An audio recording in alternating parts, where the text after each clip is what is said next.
I want to talk about another idea of assertive community treatment, or ACT-TAY, transition age youth services.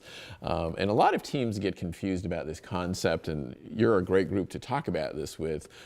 We know that within ACT-TAY teams, there are what we call specialty areas. We also know that people on the team are expected in some ways to be generalists. Sitting here with us, we have a couple of specialty areas. Yours around vocational services, yours around substance use and co-occurring services. So my question would be, how do you see the balance between specialty services and what I would consider generalist services? That I think it's fair to assume you don't do all the vocational or educational work and other people help out. And so maybe if we could start with you, what is the balance and how does the team work around a specialty area like one that you have? Sure. Well, I would say and this is just coming from the vocational side, but I would say, I'm the vocational specialist. I have contacts in the community, and that's my role on the team. But I'm not the only one on the team who's ever had a job before. And every person on the team has something to bring to everyone else's position and specialty, just based on your own life experiences and professional development.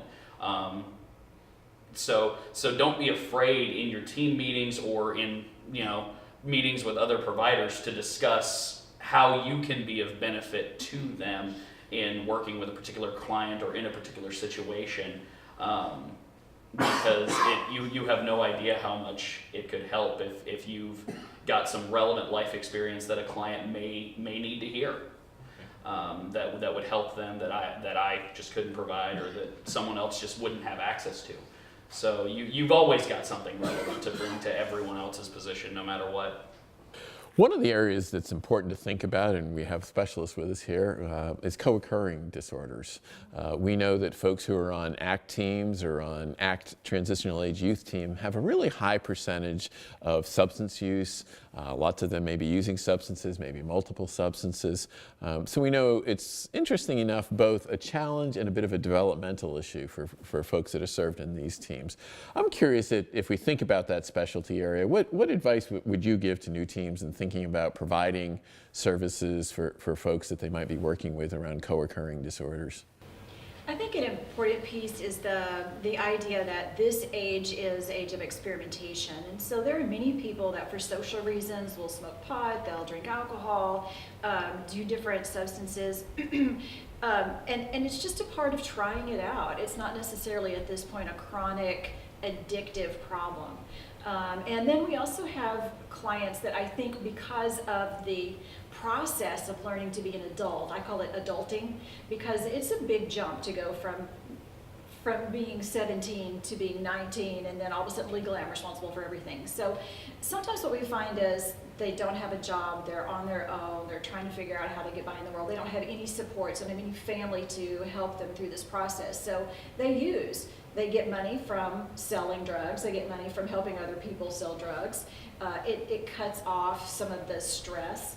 And once we start working with them as a team and they get jobs, they get stable housing, they start developing more stable relationships, the substance abuse just drops off, because it's not necessarily an addiction as much as it is part of the process of them learning to survive in the world.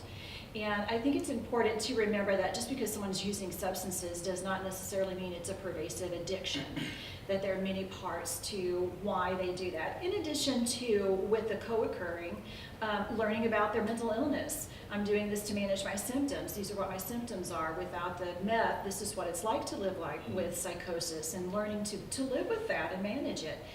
So having a team with multidisciplinary providers is so important and helpful, because we're able to approach it from many different angles and be there almost daily, at least through the week, and then be available on the weekends through the crisis calls and that sort of thing.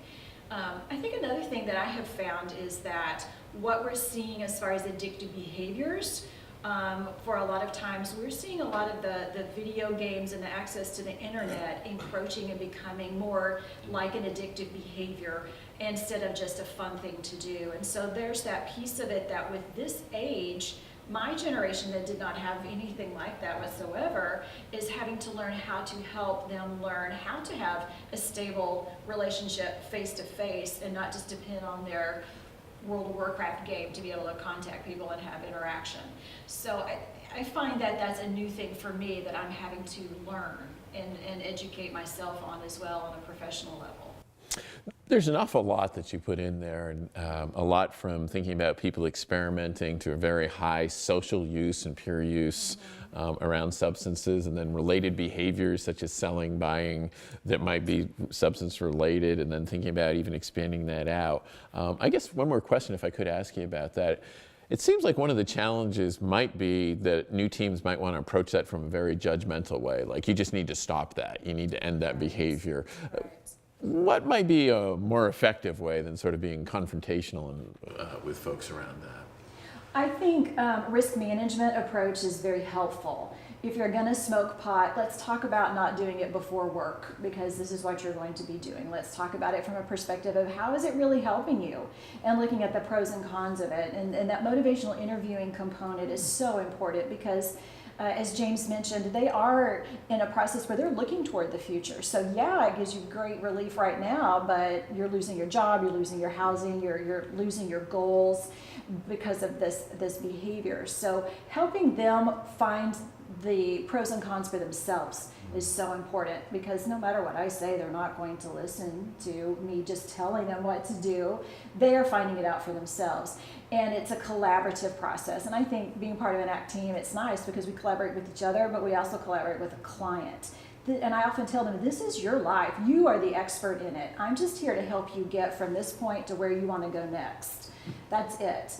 And I don't think many 19, 18-year-olds get told that. And so for them, I find that a lot of times they will come to our office and talk about the difficult issues because they don't feel judged and they feel that they have an open space to figure things out for themselves.